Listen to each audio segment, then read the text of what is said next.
అందరికీ నమస్కారం. నా వార్తలో నా ఇష్టం కార్యక్రమానికి మీ అందరికీ స్వాగతం పలుకుతూ ఈ వార్తలు చదువుతున్నది మీ నందమూరి బాలకృష్ణ. వరఫ్ మీ ముద్దుల బాలయ్య. నా అభిమానులందరికీ, నాన్నగారు నటరత్న స్వర్గీయ ఎన్టీ రామారావు గారి అభిమానులకి, మా నందమూరి వంశ అభిమానులందరికీ, పనిలో పనిగా మా అల్లుడు నారా లోకేష్ అభిమానులకి అందరికీ శుభాకాంక్షలు.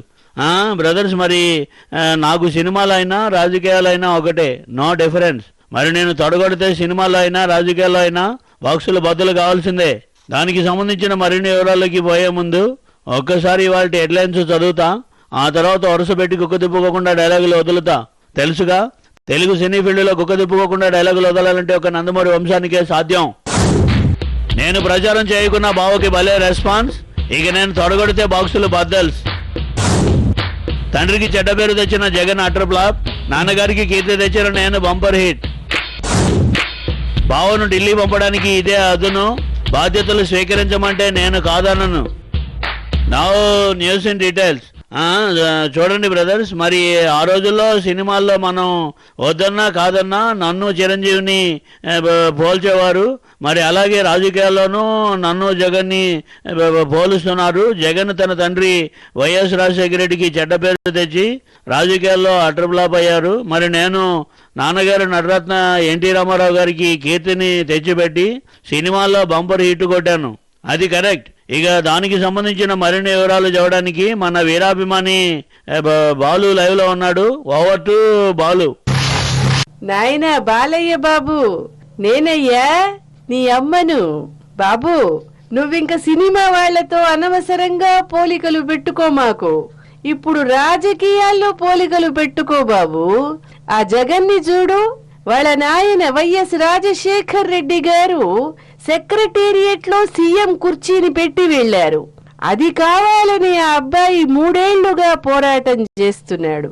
మీ నాన్నగారు 6 అడుగుల అందగాడు, ఆంధ్రుల అభిమాన నాయకుడు అయినటువంటి ఎన్టీ రామారావు గారి కుర్చీని నీ చిన్నబావ బలవంతాన లాక్కున్నాడు బాబు. దాన్ని నువ్వు మళ్ళీ లాక్కొని దాంట్లో కూర్చుంటేనే నాయనా మీ నాన్నగారికి ఆత్మశాంతి. ఎన్టీ రామారావు గారు రాత్రి కల్లో కూడా ఆ మాటే చెప్పి వెళ్లారు నాయనా. బ్రదర్స్, మీ అందరికీ తెలుసు కదా, ఈ లక్ష్మీపార్వతికి చిన్న సందు దొరికినా చాలు నా ప్రోగ్రాంలోకి వచ్చేస్తుంది. మరి నాకు మా చిన్నబాబుకి మధ్యన చిచ్చు పెడుతోంది. నమస్కారం బాలయ్య బాబు గారు. నేనయ్యా క్రిటికల్ రాని ఫిలిం నగర్ నుంచి సార్. ఏం జాతకం సార్ మీది? ఇక్కడ మీకు ఎవరితో ఒకరితో పోటీ ఉండేది. ఇప్పుడు రాజకీయాల్లోకి అడుగు పెట్టక ముందే జగన్తో పోటీ వచ్చేసింది. మీరు 3 ఏళ్ల ముందుగానే యాక్టివ్ పాలిటిక్స్లోకి వచ్చేసి ఉంటే ఆ స్టోరీ విడిగా ఉండేది. మరి జగన్తో పోటీ పడడం అంత ఈజీ కాదు సార్. దయచేసి ఆ విషయంలో మీరు. క్రిటికల్ రావు, నా చరిత్రను అప్పుడే మర్చిపోయావా? నేను రంగంలోకి దిగితే చాలు జగన్ కన్నా స్పీడ్గా దూసుకుపోతా. నీకు తెలీదా? నేను తొడగొడితే బాక్సులు బద్దలైపోతాయి. నమస్కారం బాలయ్య బాబు గారు. నేనండి బాబు, మీకు అయితే ఫ్యాన్ బాలునే, అమలాపురం నుంచి సార్. ఇదిగా బాలయ్య గారే, మీరు జగన్ దాటి ముందుకు పోవడానికి ఇంకా ఛాన్స్ ఉంది సార్. మీరు వెంటనే ఓ 10-20 భారీ స్కాములు చేయాలి. మీకు 41A సెక్షన్ కింద సిబిఐ నోటీసులు ఇవ్వాలి. మిమ్మల్ని అరెస్ట్ చేసి జైల్లో పెట్టగానే రాష్ట్రంలో సునామీ రావాలి, భూకంపం రావాలి. అప్పుడు మీ ఎంట్రీ అభివృద్ధి సార్. కాదు కూడదు, ఈ రాజకీయాలు మనకి అంతగా కలిసి రాలేదనుకోండి, ఈ రాజకీయాలు మనకి ఎందుకని చెప్పి వదిలేసుకొని స్విట్జర్లాండ్లోనో వెనిస్కో పోయి మీకు నచ్చిన హీరోయిన్తో ఎంచక్క ఓ డ్యూయట్ వేసేసుకొని చెబుతా. బ్రదర్స్, ఇదేమిటిది? మన బాలు ఫస్ట్ స్టెప్లోనే నన్ను జైలుకి పోవాలంటాడేంటి? ఎందుకు వచ్చిన గొడవ? ఇక్కడ మనం ఒక బ్రేక్ తీసుకోవడం ఎందుకైనా మంచిది. Take a break.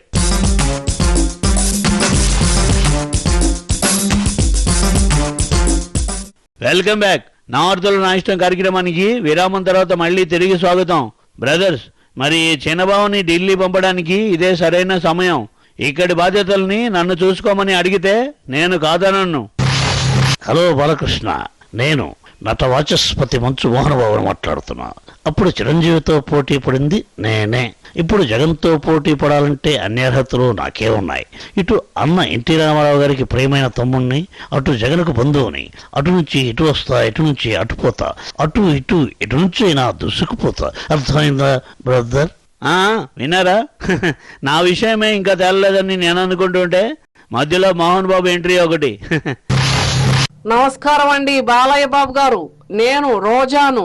Me cinema release కొంచెం ఆలస్యం అయిందండి. జగన్ గారి సినిమా మరి రిలీజ్ అయిపోయింది, 100 రోజులు ఆడేసింది, బాక్స్ ఆఫీస్ రికార్డులన్నీ దుమ్ము దులిపేసింది. జగన్ గారి దెబ్బకు మీ చిన్నబావ తోక ముడిచి పారిపోయారు. ఆ కిరణ్ కుమార్ రెడ్డి, చిరంజీవి, సత్తిబాబు ముసుగేసుకుని పడుకున్నారండి. మరి ఇప్పుడు మీరు వచ్చి ఏం చేస్తారు? మీరు వచ్చినా ఒక్కటే, రాకపోయినా ఒక్కటేనండి. బ్రదర్స్, ఏంటిది ఈ రోజు అసలు ఏం మాట్లాడుతుంది? నేను వచ్చినా రాకపోయినా ఒకటేనని అలా అంటుందేంటి? బాలకృష్ణలం గారు, ఆత్మవిశ్వాసం ఉన్న వాళ్లకు ఇదే గొప్ప అవకాశం. ఇలాంటి సంక్షోభం ఉన్నప్పుడే మేము రాజకీయాల్లోకి ప్రవేశించి కొత్త చరిత్రను సృష్టించాం. మీది నందమూరి వంశం, అందుకే చెప్తున్నాం, నడుం బిగించండి, లేకపోతే. ఇక నాన్నగారే ఇలా లైవ్ లోకి వచ్చి మాట్లాడితే మనం బులెటిన్ కంటిన్యూ చేయడం అంత మంచి పద్ధతి కాదు. అందుకే ఈ బులెటిన్ ఎంతటితో ముగిస్తున్నా. మళ్ళీ వచ్చే వారం కలుద్దాం. అంతవరకు సెలవు. జై మన క్రియాశీల రాజకీయాలు, జై జై మన బాక్సుల బద్దలు కొట్టడాలు.